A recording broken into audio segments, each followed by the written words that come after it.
জকই কে ছিল? ও ছিল ধনবান। ও কি বুঝেছিল?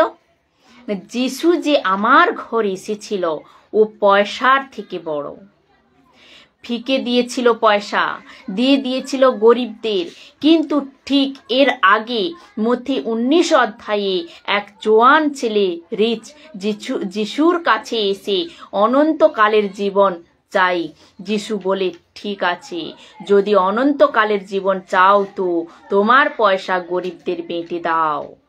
নিজেকে খালি করো, নিজেকে জিরো করো, জিরো হয়ে আমার পেছনে আসো, আমি তোমাকে আশীষ দেব। যিশুর পেছনে ও যায়নি। ও কি করেছিল না, ওকে বরবাদ করেছিল কে? ওকে বরবাদ করেছিল পয়সা। এর জন্য ও যিশুর পিছনে, এর জন্য ও যায়নি। ওকে টেনে রেখেছিল পয়সা, ওকে বরবাদ করেছিল পয়সা। এলিশার নকর গেহেজি ভালোভাবে জীবন কাটাচ্ছিল, কিন্তু ওকে কে বরবাদ করেছিল? পয়সা। এরকম কত কত ঘটনা যিশুর সময় পয়সাওয়ালা, আর আজও চলছে। আমাকে অস্ট্রেলিয়ার ভিসা দিন, আমেরিকার ভিসা দিন। এক সময় ছিল স্যার, লোক বিদেশ ঘুরতে চেয়েছিল। এই 3-4 আমি এখানে ঘুরতে চাই, ওখানকার ভিসা দাও। আমি এখানে ঘুরতে চাই, আমাকে এখানকার ভিসা দাও। আপনারা জানেন কি হয়েছিল এই 3-4 বছর আগে? পুরো শহরে ব্যান্ড বেজে গিয়েছিল। এখন কেউ যেতে চায় না, কেননা ওখানেও করোনা ভাইরাস রয়েছে। বিয়ে কোথায় করবে? প্যারিসে। তো এখন বলুন, সবাই কি হয়েছে? ধপাস ধপাস।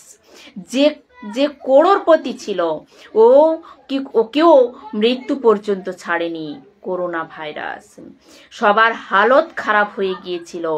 বড় শখ ছিল পয়সা কামানোর। কামাও, কিরকম কিরকম কামাচ্ছেন পয়সা? আপনারা একটা অক্সিজেন সিলিন্ডার কিনতে পারছেন না, তো পয়সা কি কাজের? কারোর মা বাবা, কারোর স্ত্রী, কারোর স্বামী এই চক্করে তো মরে গেছে। কারোর বেটা বেটি, জোয়ান ছেলে মেয়ে মরে গেছে এই চক্করে। পয়সা কত ছিল আপনার কাছে, কিন্তু একটা সিলিন্ডার কিনতে, অক্সিজেন সিলিন্ডার কিনতে আপনি পারেননি। তো উপরে বসে আছেন পরমেশ্বর উপরে বসে আছেন, কিছু সিগন্যাল দিচ্ছে। উপরে বসা পরমেশ্বর কিছু ইশারা দিচ্ছে, ওকে বোঝো। এখন যারা মরে গেছে তাদের জন্য শোক মানাও। হোয়াটসঅ্যাপ, ফেসবুক, রেস্টিন বিস লেখো, RIP।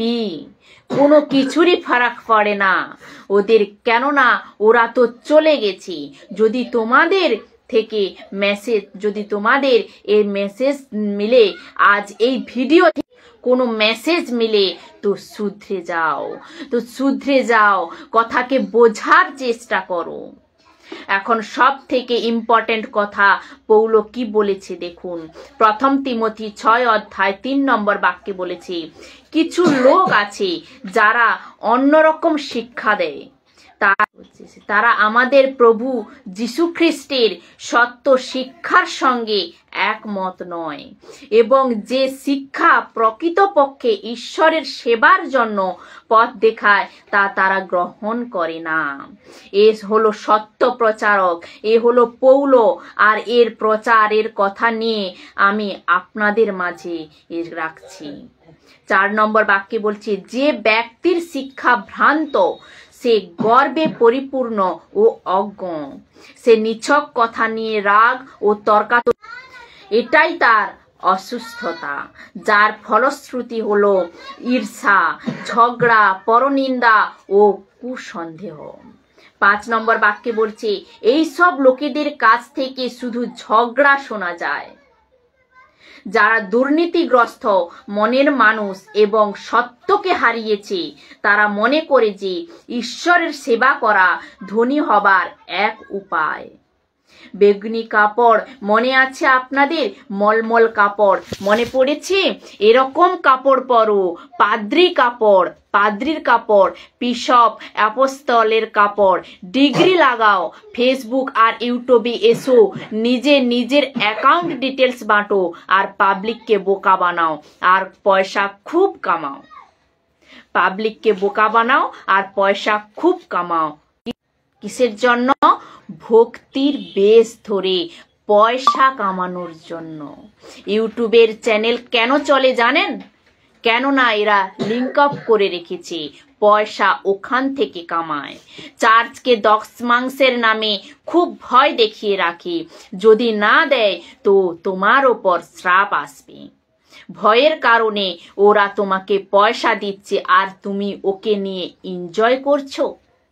কিন্তু বন্ধুরা এখন এই 2 বছরের মধ্যে আপনাদের হালত খারাপ হয়ে গেছে। আমি এই রকম প্রচার করব, যারা ভালো মনে করে বা যাদের ভালো লাগে তারা শুনবে, যাদের ভালো লাগে না তাদের নমস্তে।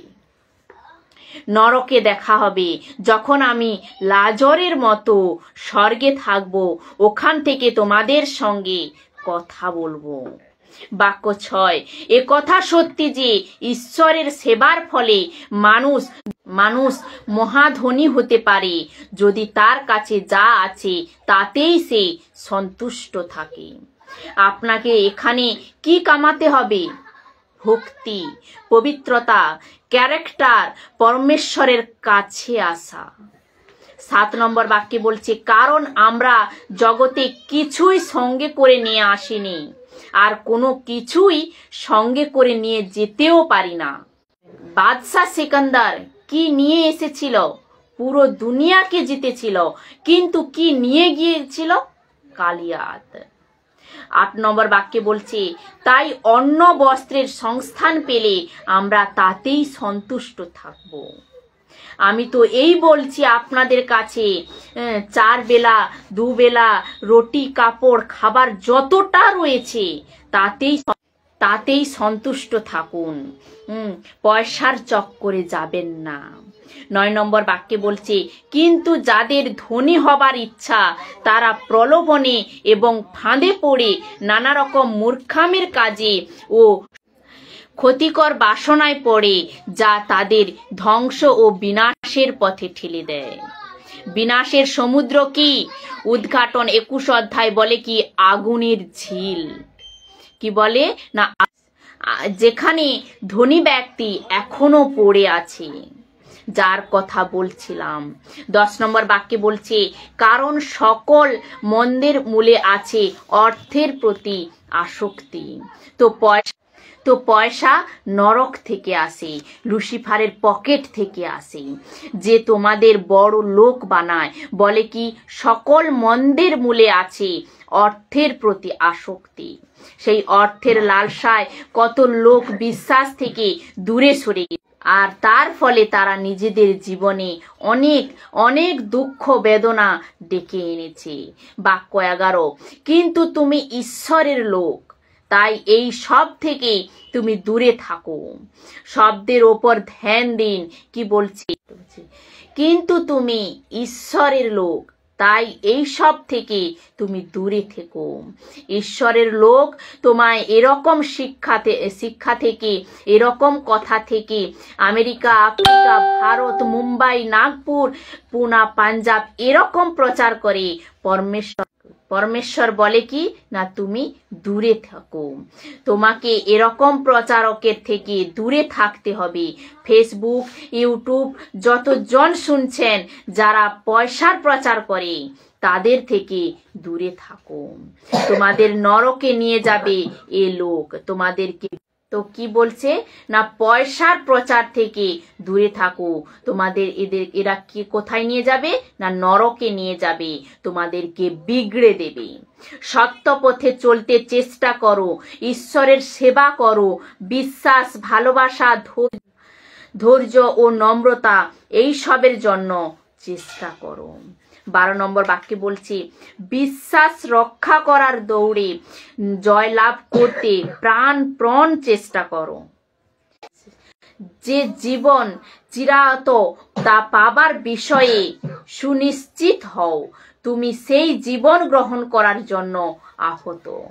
13 নম্বর বাক্যে বলছে, অনেক সাক্ষীর সামনে এবং সেই যীশু খ্রিস্টের সামনে আমি তোমাকে এই আদেশ করছি।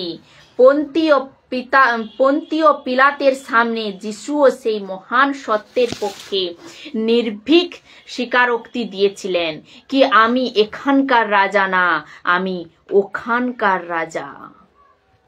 এই জন্য যেখানে স্বীকারোক্তি দিয়েছে, যা তোমাকে আদেশ করা হয়েছে, 14 নম্বর বাক্যে বলছে, যা তোমাকে আদেশ করা হয়েছে তা পালন করো, যে এখন থেকে প্রভু যীশু পুনরায় না আসা পর্যন্ত অনিন্দীয় আচরণ তোমার দায়িত্ব পালন করে চলো। নিজেদের প্রচার